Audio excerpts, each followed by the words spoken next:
Hi, this is Antonia, and I'm making a post for the Weight Loss Surgery Foundation of America. This is my post at Savannah, Georgia meet and greet update. We had a wonderful time. Larry and Beth Tipton did an amazing job putting together that meet and greet. It was at a very nice location. We had a lot of great excursions. I'm fairly certain that everyone that went there felt closer to each other after the meet and greet. It was truly a meet and greet. We had a lot of time to talk and get to know each other and share laughs and good times. So thank you very, very much, you guys, for doing that. If you did watch the live broadcast of the meet and greet, you may have seen that I announced the first member of the board of directors for our nonprofit, and that is indeed Mr. Larry Tipton. And he has accepted the position on the board, and he will be our vice president of the board. And we're very, very excited to have him. And I will be making additional announcements of board members during the next week to 2 weeks as I talk to these people and decide exactly the titles and the terms, how long they'll be on the board. The nice thing about building a nonprofit or a new board is that I do get to choose the original members of the board. After we have our board, then new members are elected by the board. But we also can decide how big our board should be. Obviously it's an odd number, so 3, 5, 7, whatever. And my goal is to have 7 to 9 board members, and we can do that. We don't have to do that all at once. As soon as we have 3 members, we can start working as a board and making some decisions because we can vote. But in any case, that's coming along. Also during that live challenge, you may have seen that I handed out one of these to everybody, and I'm going to try and hold it up straight here, to everybody at the meet and greet. And it's a button, and it has our logo on it and our name, and you can see it's one of the, that type of a button.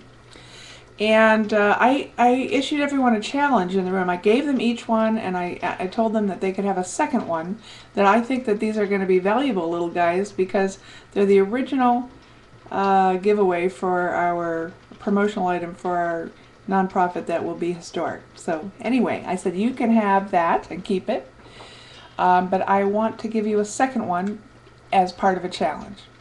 And I'm offering this challenge to everyone who's watching this. So if you would like to participate in this challenge, it's our very first pledge drive. Okay, we cannot take money yet. We're still building our incorporation, waiting for incorporation and to have our PayPal account and our bank account all linked up. But we can take pledges from people, and that's just as simple as writing down the name of a person, how much money they're willing to pledge towards your item, and then when we can take money, collecting all of that and donating it to the foundation. So here's the challenge. If you would like to be part of it, I will send you 2 buttons, one for you to keep and one for you to raise money with. And I want you to take this button, and you can do anything with it you want. You can, pin it onto a beautiful pillow that you've made, or a sweater, or whatever, or a scarf you've knitted, or glue it to the top of a Nintendo box, or whatever the heck you want to do to make it as valuable as you can.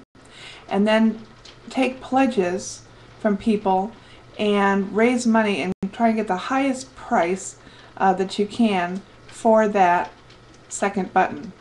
And whoever pledges the highest amount for your button gets to have the button and whatever it's attached to.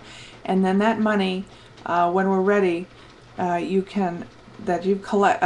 pledges that you've collected, you can donate to the nonprofit organization. So that's our first fun little fundraiser, and there's so many creative ideas that people already were talking about at the meet and greet on how they were going to make their button valuable and be able to raise money for it by, in essence, selling it to the highest bidder. And you can do it any way you want. You can ask people just to pledge money towards your button and build a grand total, and that will be how you donate. Or you can make an auction for yours, it's up to you.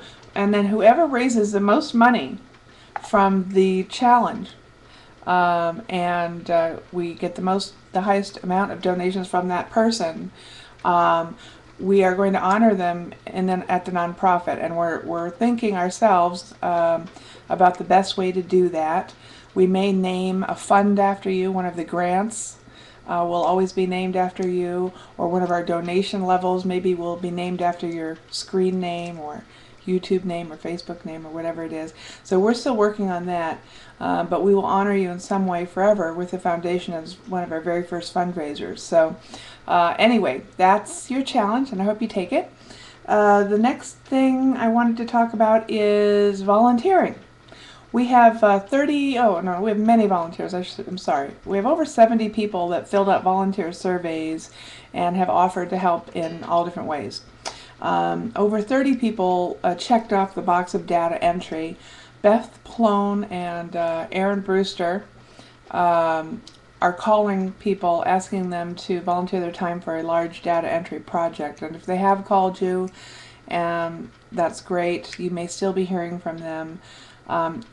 I'm asking people that maybe have not even filled out a volunteer survey to please send an email to antoniatake2@gmail.com with your name, phone number, email address, best time to contact you. Even if you haven't filled out a volunteer survey, if you are willing to do data entry. We have a project where we're filling out spreadsheets with all the doctors, the bariatric doctors, and plastic surgeons in the United States to build a database so that we can reach all of them easily, email them, mailing labels, form letters, all of that stuff. We need to get it in a database, and as you can imagine, it's a lot of data. So if you can help these gals with this project, please send an email to the address below. You can also message the foundation through this YouTube channel if you'd like. They have access to the mailboxes here, but the best way is to send it all to one place so we can organize it. And actually the very, very best place is to go to the WLSFA.org website, and on the home page at the bottom, click on the link to fill out your volunteer survey if you haven't done it. Make sure you check off data entry as one of the things you're willing to do. So that will help those girls out a lot. They say they're struggling to get a hold of people or get callbacks. So I know you all want to help, and I know we're so busy, but this is my personal shout out for that project.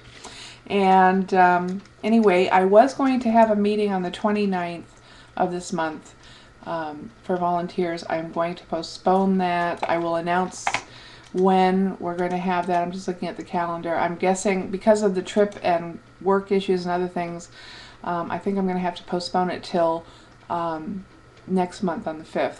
So, what are we now, April?